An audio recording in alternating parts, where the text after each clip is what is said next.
Hi, this is Jacob Goldstein. Thank you so much for attending our workshop. Today, we have a spark moment to help you apply what we talked about to the way that you lead your work and people.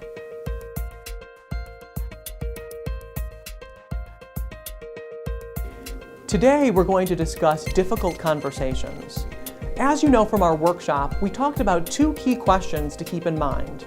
One, how do I decrease defensiveness during a difficult conversation? And two, how do I turn a difficult conversation into a learning conversation?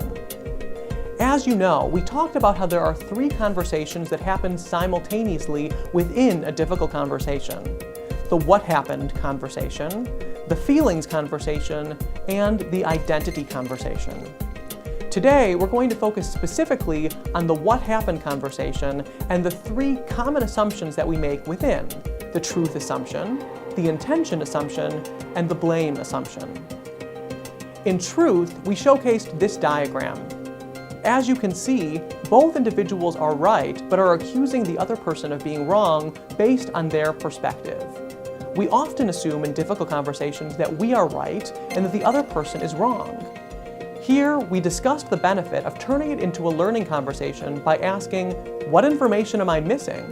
Why is my version of the truth different from yours? Additionally, by asking the other person to share first, we can decrease defensiveness and allow them to feel heard.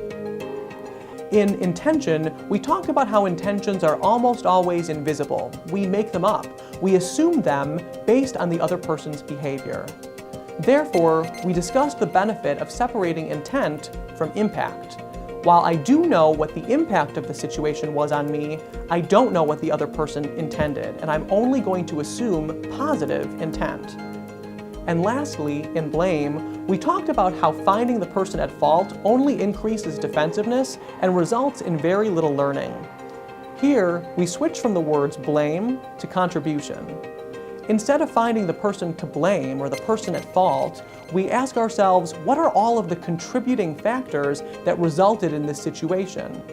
By focusing on these contributing factors instead of assigning blame, we're able to proactively make the appropriate changes to ensure that we're not in a similar situation ever again.